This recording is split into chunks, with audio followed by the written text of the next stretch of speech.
छत्तीसगढ़ में नगरीय निकाय चुनाव को लेकर बड़ा अपडेट सामने आ गया है। राजधानी रायपुर में नगरीय निकायों में आरक्षण की प्रक्रिया 19 दिसंबर से होगी। बता दें, राज्य शासन ने जिले के नगर निगम, नगर पालिका परिषद और नगर पंचायत के वार्डों में आरक्षण की प्रक्रिया की तारीख घोषित कर दी है। आगामी चुनाव के लिए वार्डों के आरक्षण की प्रक्रिया 19 दिसंबर को सुबह 11 बजे से शहीद स्मारक भवन में होगी, जिसमें कलेक्टर विहित प्राधिकारी होंगे। और बता दें कि मतदाता सूची के अंतिम प्रकाशन के साथ ही तय हो गया था कि 2025 में होने वाले रायपुर नगर निगम चुनाव में 11.18 लाख मतदाता अपनी शहर की सरकार चुनेंगे। पिछले निगम चुनाव में 8.96 लाख वोटर्स थे, वहीं 5 साल में 2.22 लाख यानी करीब 25% मतदाता बढ़ गए हैं। और वोटर्स बढ़ने के कारण इस बार प्रत्याशियों को खासी मेहनत करनी पड़ेगी। जीतने के लिए उन्हें अधिक मार्जिन की जरूरत पड़ेगी, यानी मुकाबला पिछले चुनाव की तुलना में ज्यादा कठिन होने वाला है। वहीं रायपुर जिले में 5 नगर पालिका और 5 नगर पंचायतें शामिल हैं।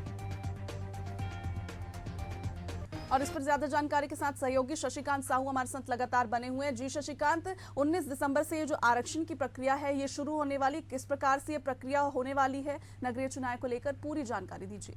बिल्कुल, देखिए, नगरीय निकाय चुनाव को लेकर तैयारी दोनों ही राजनीतिक दलों ने पूरी कर ली है, क्योंकि कभी भी जो निकाय चुनाव है उसकी जो है घोषणा हो सकती है। ऐसे में तैयारी पूरी कर ली गई है। अब जिस तरह से देखने को मिला था विधानसभा, लोकसभा, उपचुनाव, ये जो तमाम जो चुनाव है उसके बाद अब सभी की नज़र जो है निकाय चुनाव पर है। हालांकि देखने को अमूमन मिला है कि जिसकी सरकार होती है उन्हें निकाय चुनाव में ज़्यादा फायदा देखने को मिलता है, लेकिन अब देखना यही होगा जब चुनाव होगा तो किस तरह से जो है नतीजे सामने आता है। इस बार जो है प्रत्यक्ष चुनाव जो है महापौर और जो पंचायत अध्यक्ष है उनका होना है, चूँकि जो नियम पहले जब कांग्रेस की सरकार थी तो उसमें बदलाव किया था, प्रत्यक्ष रूप से जो पार्षद है वो महापौर चुनते थे। तो ऐसे में हाल ही में अभी कैबिनेट की बैठक हुई, साय कैबिनेट की, उसमें फैसला लिया गया। उस फैसला को जो पुरानी सरकार ने जो फैसला लिया था उन फैसला को बदला गया और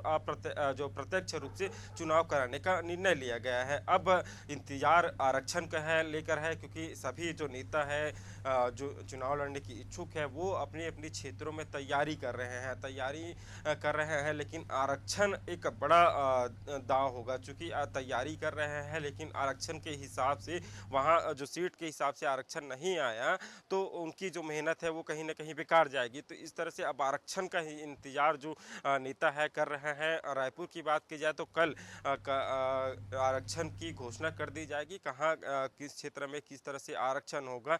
हालांकि आरक्षण को लेकर देखने को मिल रहा है जो काफ़ी लंबे समय से इंतजार है, इस पर पक्ष विपक्ष का जो आरोप प्रत्यारोप है ये भी देखने को मिल रहा है। विपक्ष का साफ तौर कहना है कि आरक्षण जो राज्य सरकार है वो नहीं देना चाह रही है, क्योंकि आरक्षण के चलते उन्हें नुकसान जो है झेलना पड़ेगा। तो अब देखना ही होगा जब आरक्षण कल जारी कर दिया जाएगा उसके बाद किस तरह की स्थिति बनती है, और जो नेता तैयारी कर रहे हैं चुनाव लड़ने की उसकी क्या जो स्थिति बनती है और आगे क्या वे करना चाहते हैं। जी बिल्कुल शशिकांत, आगे क्या होगा ये तो 19 दिसंबर को आरक्षण की प्रक्रिया पूर्ण होने के बाद ही पता चल पाएगा। और इस तमाम जानकारी के लिए आपका बहुत बहुत धन्यवाद।